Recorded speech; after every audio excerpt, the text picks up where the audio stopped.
contributes to soil erosion. But first, may I know who among you here knew the layers of Earth? Can someone raise their hands if they know already? Yes, Mr. Ravidas? I can remember the layers of the Earth consists of the crust, mantle, outer core, and the inner core. Yes, that's exactly, and that we're going to talk about. Okay, the learning objectives for this lesson is classify the three main types of rocks, explain the components of soil system and soil erosion, and enumerate 6 common materials found on Earth. Okay, who among you know about rocks? Or what are rocks? What is rocks? No other answers? Okay, proceed. Okay, rocks composition. Rocks are naturally occurring solid substance composed of minerals or organic materials. Rocks plays an important role in the study of Earth structure and history. Rocks also can vary in terms of their composition and origin properties. So, as stated, that rocks is occurring solid substance composed of minerals. So, ang rock daw nato is na-composed with siya minerals. It's either kato mga minerals na makita o mga elements na makita nato sa ato ang periodic tables. Okay. May I ask you again? Who knows about the 3 common types of rocks? Because for all I know, natakot nato ni siya when we were in elementary and high school. 3 common types of rocks. Yes, Kuya Roddy. From what I can remember are the igneous rock, metamorphic, sedimentary. Very good. Thank you, Kuya Roddy. Next ma'am, thank you. Okay, as mentioned earlier, there are 3 types of rocks. First here is the igneous rocks. Here is the example of the igneous rock is rhyolite. These rocks form from the cooling and solidification of molten materials, either magma or lava. Examples of igneous rocks include the granite, basalt, and this one, rhyolite. Where we found these igneous rocks, it's either from the sea surface, since all we know nga ang sea surface as nadya po siya mga active and active volcanoes. And pag doon po sa volcanoes, volcanoes rather, doon po sa sea surface, pag erupt siya, ang atong magma or lava is mag-create siya of solidified molten rocks. That's we call igneous rocks. Next one po, ma'am. Here is the sedimentary. The second one is sedimentary. Sedimentary rocks are formed from the accumulation and compression of sediments. These rocks often contain fossils. Examples include the sandstone, limestone, and shale. Who among you know here the shale structures? If you don't know the shale structures is like this one.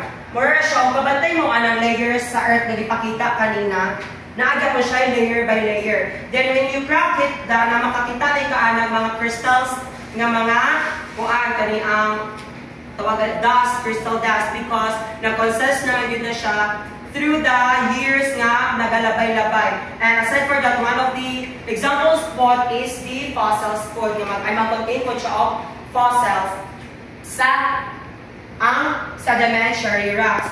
Makita nato na siya when pangatuan na siyang ikuan kani kabantay mo or makakita mo kanang abi na ninyo bato but when you try to crack it kung anay makita ninyo nga mag-form sa nga kuan kani ang image or illustrations.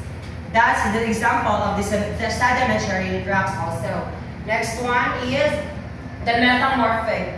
The metamorphic rocks are formed from pre-existing rocks that have undergone change due to heat or pressure. Example of metamorphics include the marbles and halite. This ganun siya nga highlight is makita ninyo na siya o masagon na siya sa mga pebbles.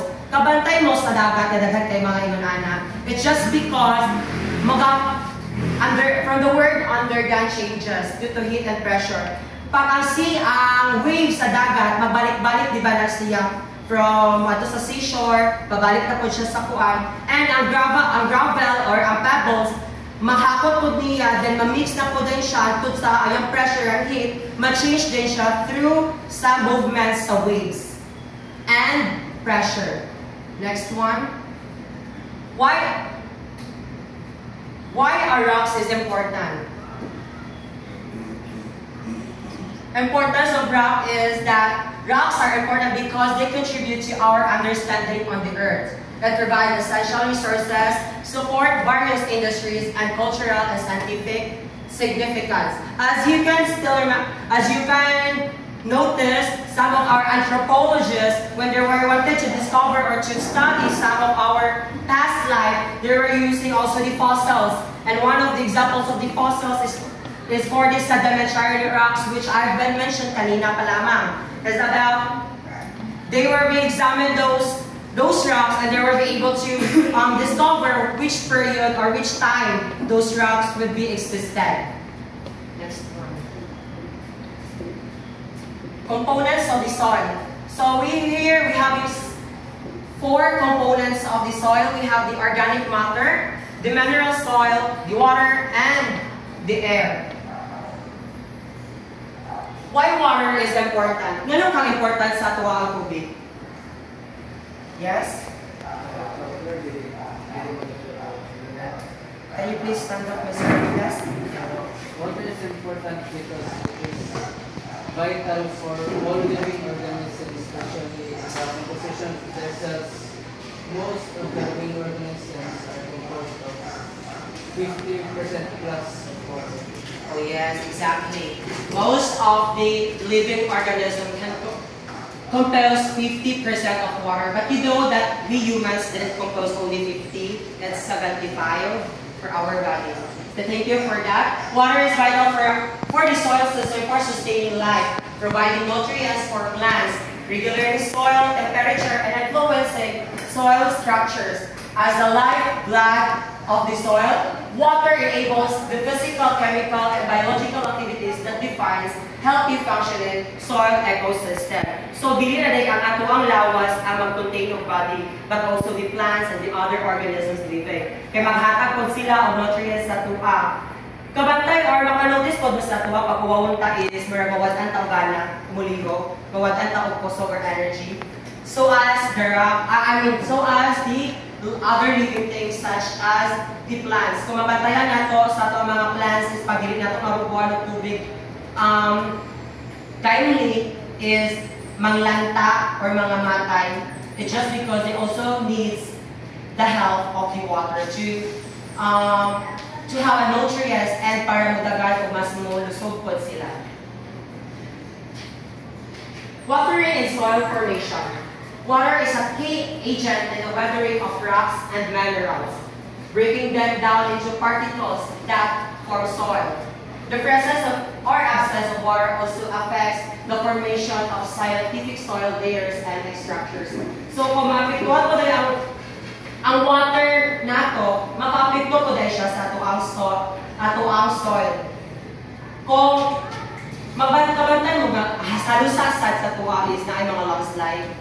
It's just because ang tubig mangutan niya is mo sunog siya sa water. Mo sunog siya sa soil. Musunog siya sa soil that mag-absorb to dito nga ma-fluffy ang atuang soil o magka-landslide. Next one, sir. And water cycle regulation. Soil moistures play a crucial role in the global water cycle, influencing evaporation, precipitation, and groundwater. That helps regulate the exchange of water and energy between the land surface and the atmosphere. Who many here knows about the evaporation? Yes, Mr. Rapitas, where ikaw mag-answer other hands. Okay, so wala may participate. Kung ayaw, wants to answer? Okay, Mr. Rapitas, come on. explain further or hatagin mo yung idea what is water evaporation?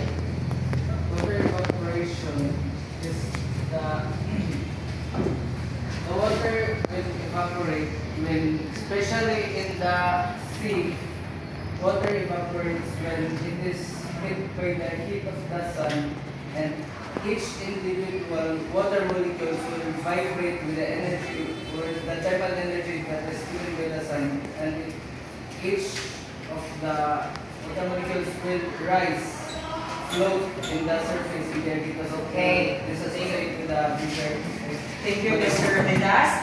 Okay, water evaporation is as what he mentioned, the evaporation of the waters. Diba? Water evaporation, galing ma'am. So, maot siya. Sa dagat, mas makita na permanently ang water evaporation since ang clouds, kumaigo siya sa sun, mag-evaporate siya ang energy para masakat dito ang tubig, and that contains the rain. And pabaymo na siya green, mahimo na po na siya other chemicals.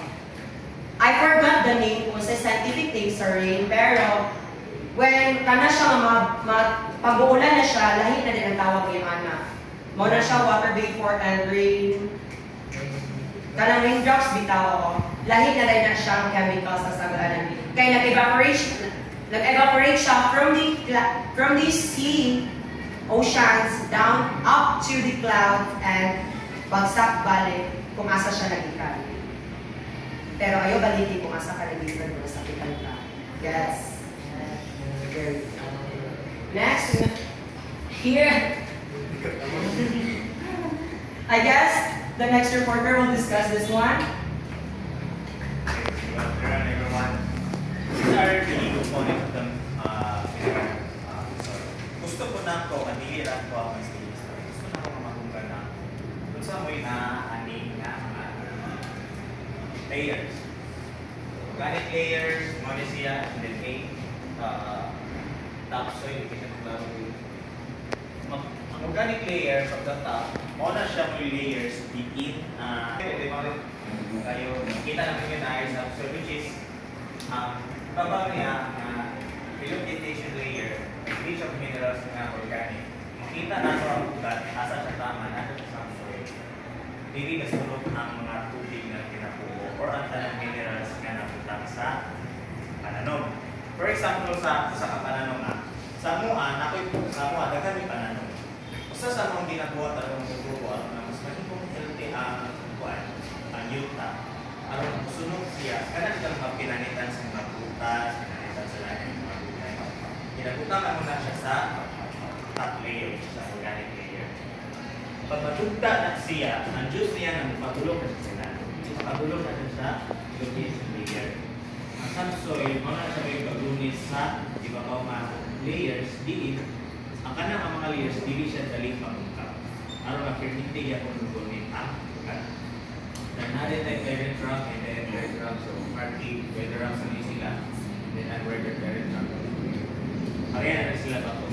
Nahimos lang foundation sa yung soil. Next.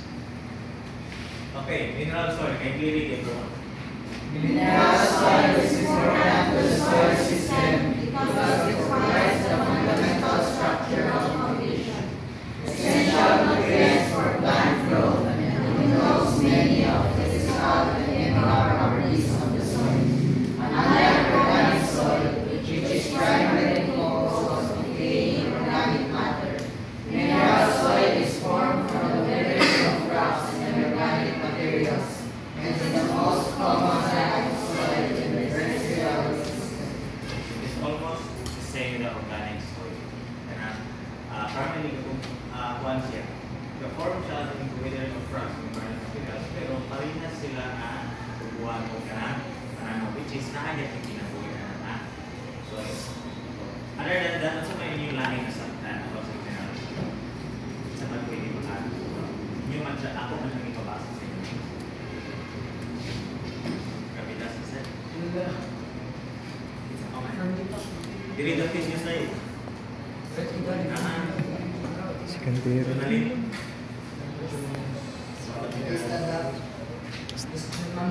Wala. Kita may lain.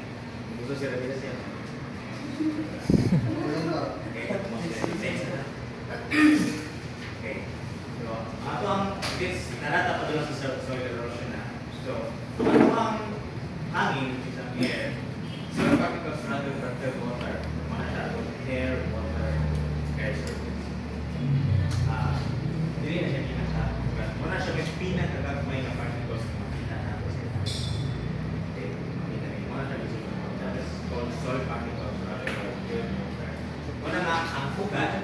kung maputol, walay pananong nga mabuhi. Okay? Di ba usually pag subuhon ka sa una, so pareha sa kuha. Pag ikaikot sa tuwa ka ng mga kinatawag ito bad grass, kinahanglan o ng mga sagot, correct. Kinahanglan, dili rin siya ito nga dahon rin may ikot. Ito just appeal ang ugat. Kaya mao man na siya nga consist aning mga particles na magpadayon sa ugat. Sa tanan. Next. Okay. So, ano siya ang expand sa air? Can we read everyone?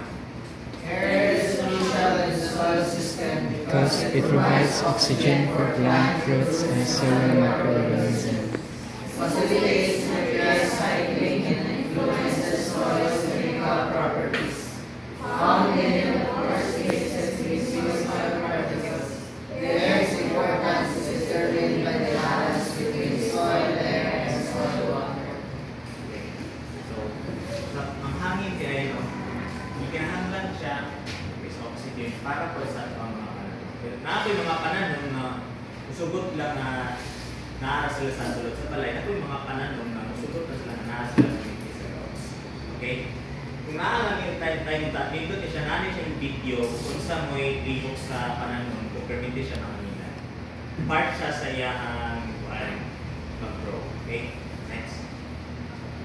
Okay. Nato ang organic matter natin makita na upatubo. So nag-improve, why organic matter in soil matters so much. Hindi kinahanglan ng ayos yan. Aron na improve ang structure, boost water retention, and drainage supplies, restore nutrients, feed soil life, buffer soils, and reduce erosion. Okay, sa organic matter na ito, nag-improve siya ang soil structure. So, makita na ito, ang pinigilta niya is anong kinahanglan mo siya ng organic. Sana sa mag-iingat ni ganina, it is needed to be healthy na ang soil at ang pananong mas galing siya kung ito mas stable. Okay? Kaya makapabot po siya water retention and drainage. Makabantay na ito, kung mas tambok ang yugta or kanang mas healthy ang yugta, galing na kayo ang drainage sa tubig. Galing na po siya kung padulong atong layers na kung mas plains nyo. Padulong sila. Okay? Supply ng stores nutrients, galing ito. Abot niya sa ugat, tanan nutrients, minsan pa na rin sa pananong tayo base sa sa mga pati ng mga bacteria. Kaya kita mga underground ng mga worms na ito. They are more special sa mga nasa ibabaw. Okay? Dirty worms. Okay, next. Okay, organic matter. Can you read the one? Organic matter is critical to a healthy soil system because it directly improves the physical, chemical, and biological functions of the soil, consisting of living organisms, fresh plants, and microorganisms, and a decomposed material called humus. Organic matter benefits the soil severally. Isa yung lang na-explain niya na sinibasa.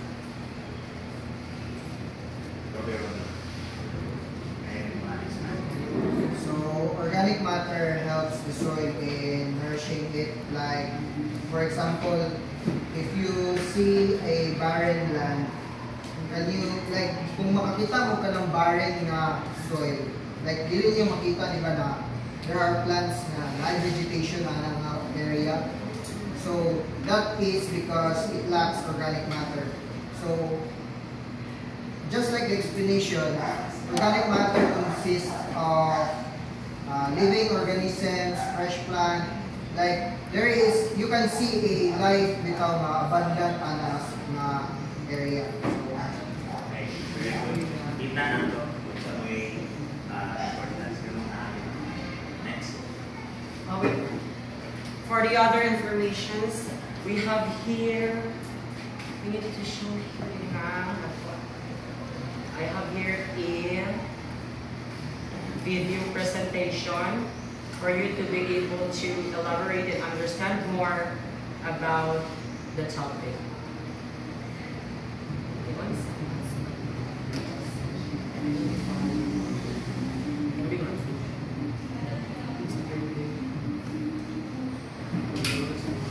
Wait a while lang sa akin.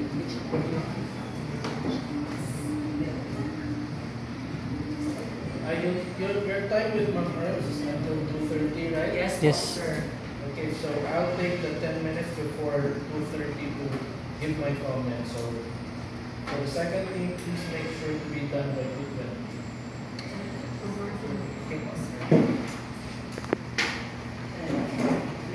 I'll say Holly, Olivine, and Mika or Micah. First, here is the illustration na napakita, that is quartzite. What is quartzite?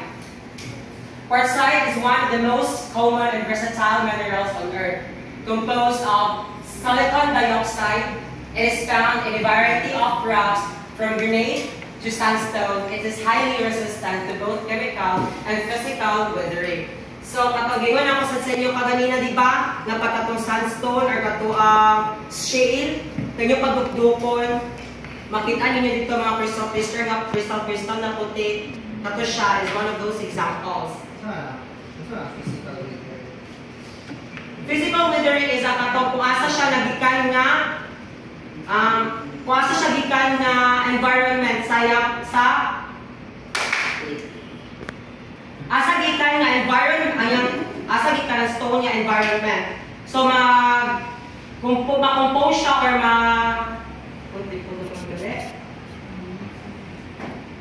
mahalo siya. And by the physical weathering, dira magsagol-sagol na siya o ma-adapt dahil yung pod niya. Dapat yan.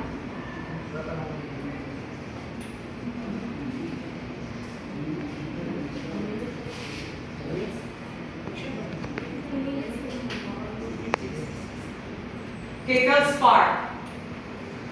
Feldspar is the most abundant group of minerals in the Earth's crust, making around 60% of all rocks. These textosilicate minerals are characterized by the presence of alumina and silica, and their chemical composition, along with varying amounts of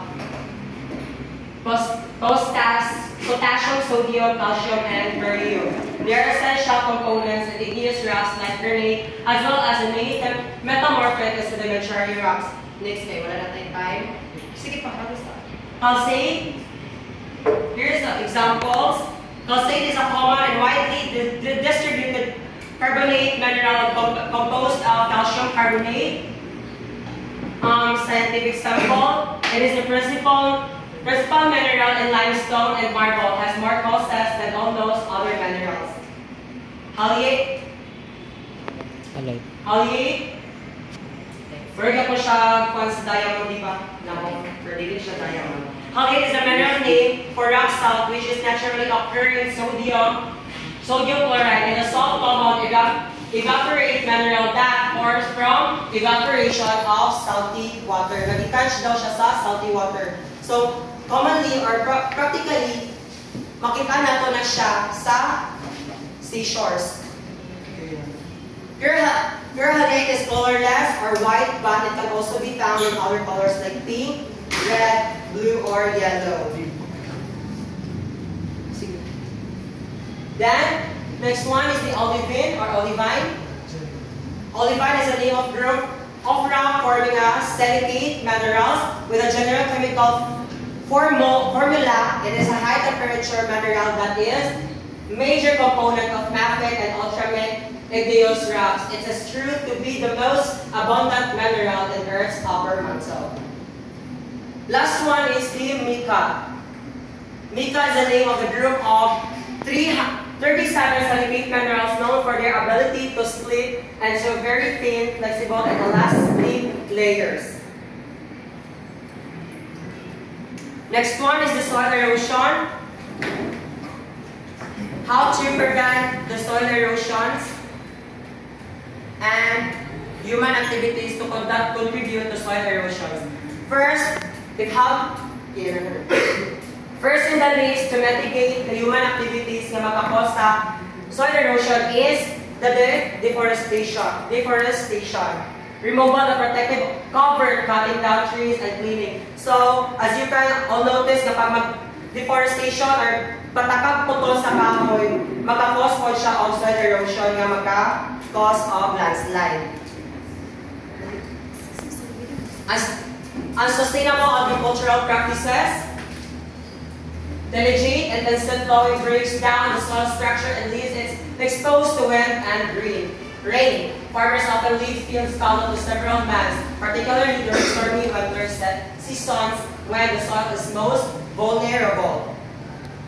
Habitat loss and reduced biodiversity erosion can destroy natural habitats. So, pag hindi natin na siya ma-mitigate, maka-destroy po na siya of habitats, including us. Kita kanit pa niya kung habitats as humans. Next one. Mitigating soil erosion. Human activities are the main cause of accelerated soil erosion, but many effective strategies and practices exist to prevent or mitigate this impact. By addressing land use and agriculture, urban development, and forestry, people can significantly improve